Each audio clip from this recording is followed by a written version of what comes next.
Bonjour à tous et à toutes, bienvenue sur la chaîne YouTube de Martin Eden et aujourd'hui on va un petit peu parler de l'actualité. Vous inquiétez pas, on va pas laisser tomber le fascisme, en tout cas le que sais-je sur les fascismes. Quelque part même l'actualité y répond un petit peu mais pas trop quand même. Voilà, dans l'immense game des sacs à merde, effectivement l'actualité fait que oui, effectivement le conflit ça se rapproche, ça j'irais. Bon, pour le LOL, on va dire, entre 5 paires de guillemets, le rire jaune, ouais, troisième guerre mondiale, alors je le dis pour la vanne, si vous voulez, mais j'y crois pas trop, mais le fait est que ça se rapproche. Effectivement, ça met pas bien, enfin, c'est... Encore une fois, voilà, c'est la Russie, voilà, c'est l'impérialisme russe. On va faire ça, bon il est pas soviétique mais quand même ça sent un petit peu, il y a des relents de stalinisme dans tout ça qui, bon de toute façon Poutine c'est un ancien du KGB, enfin c'est, voilà, on va pas non plus faire le, enfin je commence que vous connaissez à peu près tous et toutes la biographie du bonhomme, enfin je pense pas en faire un basique dessus parce que je pense que ça servira à rien, donc on connaît tous plus ou moins, je vais partir du principe que vous connaissez un petit peu dans les grandes lignes le parcours biographique du bonhomme. Et donc ce qui nous intéresse, je mettrai aussi dans la description voilà, des petites vidéos qui synthétisent un petit peu le conflit en Ukraine, etc.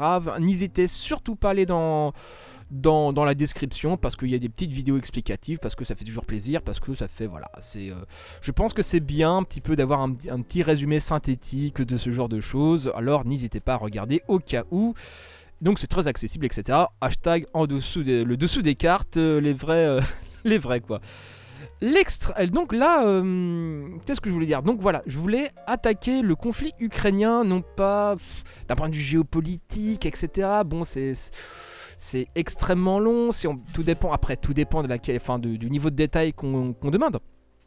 Mais je voulais traiter de l'actualité parce que voilà, ça fait plus d'un mois et demi que je suis sur le fascisme. Je commence un petit peu à en avoir une overdose, comme je l'ai annoncé dans une autre vidéo, enfin dans la vidéo j'annonce, la dernière en tout cas. Je commence un petit peu à avoir ma dose. Et donc là, ça serait pour parler de l'extrême droite française sur la question ukrainienne. Avec l'article de Street Press, plutôt bon, je dois dire, Street Press, qui est un site très très bon, je pense, d'une manière... voilà, quand je dis Street Press, je pense qu'il y a à peu près tous les confus, les rouges bruns de la planète qui disent « Ah, source gauchier, ils sont en train de... voilà ». Vous inquiétez pas, ça va très mal se passer. Donc voilà, lâchez votre pouce rouge, commentez, insultez ma mère, je vous remercie, bisous, c'est toujours bon pour l'algorithme. Donc voilà. Donc la source sera aussi dans la description et donc on va parler de l'extrême droite française et la question ukrainienne avec l'article de Street Press. L'extrême droite française se fracture sur le front ukrainien par Maxime Massé et Pierre Plotu. Voilà, l'article est signé. Les poutiniens Le Pen et Zemmour tentent de se rhabiller en non-alignés. Du côté de l'extrême droite extra-parlementaire, les positions sont plus contrastées pour ne pas dire franchement opposées. Effectivement, ça nous rappelle, entre guillemets, je vais pas dire les belles heures, mais ouais, les oppositions, est-ce que c'est l'antisémitisme ou l'islamophobie, le vrai sujet, voilà, donc, si vous voulez, Conservano-Soral, on va dire, le fameux fight, où il n'y a pas eu de fight d'ailleurs, où Conservano s'est fait mettre à l'amende, pour le coup, ouais, Soral, il avait limite agi comme un antifasciste à ce moment-là, c'est très bizarre, enfin bref, c'était très drôle. Étonnamment, lundi matin, de l'UO de l'ARTL, Éric Zemmour reconnaît s'être trompé. Poutine est l'agresseur, il est le seul coupable, a avoué le candidat d'extrême droite au 5e jour de l'offensive généralisée des forces russes contre l'Ukraine. Un début de mea culpa de celui qui avait annoncé bravache le 9 décembre dernier que la Russie n'a aucun intérêt à envahir l'Ukraine. La Russie, je prends le pari, n'envahira pas l'Ukraine. Ouais. Few moments later, voilà, il s'est trompé, voilà, il s'est trompé. Voilà. Après, bon, Jean-Luc Mélenchon aussi, il a pas mal de casseroles par rapport à la question russe. Oui, il en a quand même pas mal. On va pas se le mentir non plus. Zemmour aime, entre guillemets, toujours Poutine. Si Zemmour a reconnu une erreur devant le micro rouge, c'est toujours à reculons sans se départir de l'argument doudou de l'extrême droite et d'une large partie de l'extrême gauche depuis le début de la crise. Poutine n'est pas le seul responsable car l'OTAN, qui a cessé de s'étendre, a aussi une grande part de responsabilité. Ah justement, en fait, par rapport à cet argument de l'OTAN, apparemment c'est bidon, c'est totalement aux fraises. Pour la bonne et simple raison, à un moment donné, c'est de souvenir, c'était un accord oral, un accord tacite.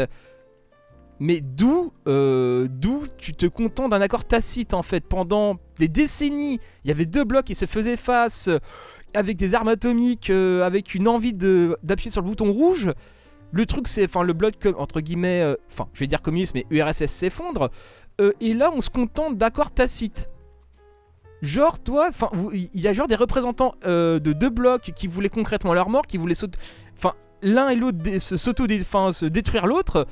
Mais Jacques, on fait un accord diplomatique d'une telle importance, parce que ça me semble important que que Boris, on va dire ça, Boris, oui, on va pas envahir l'ancienne Europe de l'Est, voilà. Enfin, si vous voulez que l'OTAN n'aille pas sur ce que l'URSS, ce que la Russie considère comme surpoids carré, et au lieu d'avoir des documents signés vraiment solides, genre oui, il s'est réellement dit que. C'est à base, Jacques a dit, on crache dans la main et on se serre la pogne. Quel niveau de naïveté il faut avoir en fait. C'est à un moment donné, voilà, c'est...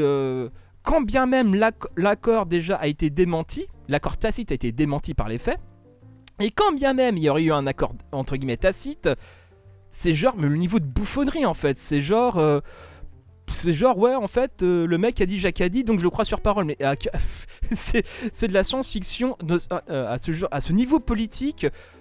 Faut écrire et signer des trucs à un moment donné. Voilà, ça me paraît être un minimum. C'est bon, il a dit que. Bon, c'est quand même assez léger, vous en conviendrez, à ce niveau politique. Enfin bref. Éric Zemmour est d'ailleurs le seul candidat qui reprend à son compte et mot pour mot la proposition russe du 15 décembre d'un traité consacrant la fin de l'élargissement de l'Alliance militaire atlantique, c'est-à-dire l'OTAN. Un souverainiste qui accepte de se voir imposer une décision par une puissance étrangère donc. Le candidat de Reconquête est un fervent supporter de Poutine. En septembre dernier, il expliquait sur CNews. Je suis pour l'alliance russe, je pense que c'est l'allié qui sera le plus fiable. Il vend à l'homme du Kremlin tout ce qu'il admire et rêve d'être. Un dirigeant fort et autoritaire, aussi bien à l'égard de son peuple, des médias, que des autres pays, et réprimant les minorités comme l'opposition. Effectivement, la Russie qui s'est fait... qui face à des manifestations, à coffrer des gens, voilà, c'est à un moment donné, mais même les prisons russes sont assez nous rappellent les belles heures, entre guillemets les belles heures du KGB quoi, quelque part. Torture de prisonniers, etc. En fait, ce qui mécaniquement, c'est un secret entre guillemets de polichinelle en Russie. C'est tellement un secret entre guillemets établi, si vous voulez, que bon, les gens, on va dire, ceux qui ont en tout cas les moyens de partir, voilà, quoi, il y a une fuite des cerveaux par rapport à la Russie qui vont dans les pays voisins, quoi. Mais bon, même les pays voisins, ça commence à devenir compliqué. Voilà, on reprend. Ferme sur sa posture anti-immigration, Zemmour se dit opposé à l'accueil des réfugiés ukrainiens par la France. Bah tiens, même s'ils sont blancs, ah bah tiens. Voilà, retournage de veste. Il n'est pas bon d'arracher les gens comme ça de leur pays, de déstabiliser la France qui est déjà submergée par l'immigration, a-t-il lâché sur RTL. Alors ça me fait penser à un mème quand toute l'année tu révises contre les immigrés entre guillemets arabes ou musulmans.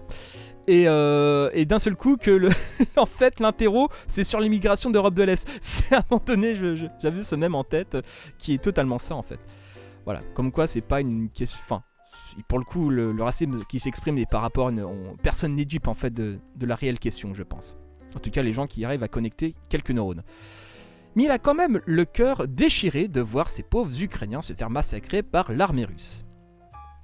C'est déjà un progrès. Zemmour n'a jamais eu ce genre d'état d'âme lorsque l'aviation de Poutine bombardait systématiquement écoles et hôpitaux en Syrie. Ça doit jouer sur le taux de mélanine, je pense. Le Pen essaye de prendre ses distances. Le Rassemblement national est lui aussi gêné aux entournures.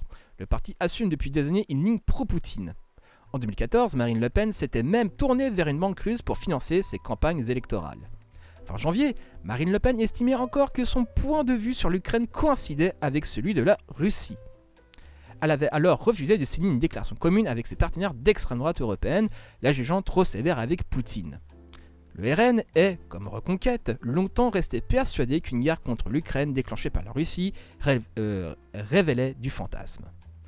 La veille de l'invasion, l'eurodéputé RN Thierry Mariani, notoirement proche de la Russie, tweetait encore: dire que Poutine pousserait ses troupes jusqu'à Kiev est grotesque. Il sait très bien que, contrairement au Donbass, la population lui est majoritairement hostile. Rappel, en 2008, l'armée de Géorgie était en débandade, mais Poutine n'est jamais allé jusqu'à Tbilissi, voilà, pardon de la prononciation. Mais depuis que la Russie a violé les frontières d'un État souverain, mené une guerre de haute intensité en Europe et frappé des cibles civiles, il faut bien rétro-pédaler. Jeudi, la députée et candidate s'est fendue d'un communiqué expliquant qu'aucune raison ne peut justifier le lancement d'une opération militaire contre l'Ukraine par la Russie qui rompt l'équilibre de la paix en Europe. Elle doit sans ambiguïté être condamnée et appelant à un cessez-le-feu. Bien sûr, Marine Le Pen a depuis longtemps interpellé sur son long soutien à Vladimir Poutine. Ça n'a pas trop plu à la présidente du RN. J'ai été l'une des seules responsables politiques à essayer de conserver une équidistance entre les États-Unis et la Russie. Le simple fait de conserver cette équidistance entraîne cette accusation, a rétorqué la candidate au micro de BFM, fustigeant ses responsables politiques extrêmement dépendants de la vision américaine. Si l'extrême droite parlementaire met de l'eau dans sa vodka, l'extrême droite hors les murs, elle assume ses positions radicales et divergentes. Sur les réseaux sociaux, les pro-Kiev et les pro-Moscou s'affrontent. Nazis contre nazis. Les Zouaves Paris sont des soutiens de longue date des néo-nazis du régime ukrainien Azov. En décembre 2019, Marc de Caqueret-Valenier, le leader du groupuscule dissous, depuis avait même fait le déplacement en Ukraine pour leur faire un petit coucou. Mais depuis le début de l'offensive russe, le canal Telegram West Casual, proche des Zouaves, multiplie les hommages aux combattants ukrainiens. Reprenant la dialectique nazie, il dénonce les contingents asiatiques de l'impérialisme soviétique qui déferlent à nouveau sur l'Europe. Bon voilà, je pense que ça laisse peu de doute quand même, voilà, c'est impérialisme asiatique, etc. Je crois que même Proudhon avait, de souvenirs, avait utilisé aussi ces termes-là, enfin bref. Sans oublier d'y ajouter une islamophobie toute moderne en ciblant les chiens islamistes de Poutine, les soudars tchétchènes envoyés sur place. Même soutien à la cause ukrainienne de la part de Bordeaux nationaliste très lié aux Zouaves qui a même organisé samedi une collecte de matériel à destination des soldats qui se battent contre les Russes. Globalement, les nationalistes révolutionnaires français, grosso modo la mouvance héritière du GUT, sont sur cette ligne. Chez les pro-Moscou, on retrouve les nationalistes dont le chef, Yann Benedetti, apporte un soutien sans faille au Kremlin avec son langage fleuri habituel. La diarrhée verbale et les convulsions diplomatiques du vibrion de l'Élysée n'étaient que du vent. La volonté des Yankees de faire dégénérer la situation était évidente. Jamais les précédents accords de Minsk ont été respectés par les gouvernements issus du coup de force de Maïdan. Poutine a sifflé la fin de la récréation. Ça, c'est le tweet. Même discours pour la scission antisémite de l'Action française, par ailleurs proche de Benedetti. Monsieur K, intervenant régulier chez Alain Soral et dont Strict Press a croqué le portrait, surtout n'hésitez pas à aller dans le lien dans la description, nous explique que le conflit est évidemment un coup monté des Juifs. L'OTAN n'est rien d'autre que le bras armé du judaïsme politique antichristique, du Grand Reset et du transhumanisme. Sans pour autant soutenir la Russie à cause de l'antifascisme de pacotille dont Poutine est un des fers de lance, loi mémorielle sanctionnant la recherche de la vérité historique, loi scélérate, persécution contre les nationalistes russes et les dissidents, prise de participation dans le faux culte shoatique. Ah ouais, c'est chargé quand même, hein. C'est les Kabulox. Du côté de Synthèse Nationale, quotidien d'information nationaliste et identitaire, tenu par Roland Elie et soutien de Éric Zemmour, on est un peu emprunté. D'une part, on souligne le côté romantique de la défense désespérée et efficace des Ukrainiens qui pourrait séduire les nationalistes français. Mais de l'autre, on ne peut pas s'empêcher de lécher les bottes de Poutine. Force est d'admettre que la Russie est le plus important des obstacles aux manœuvres des mondialistes. Pour l'extrême droite, il ne faudrait pas, à la faveur de cette guerre, oublier qui reste l'ennemi.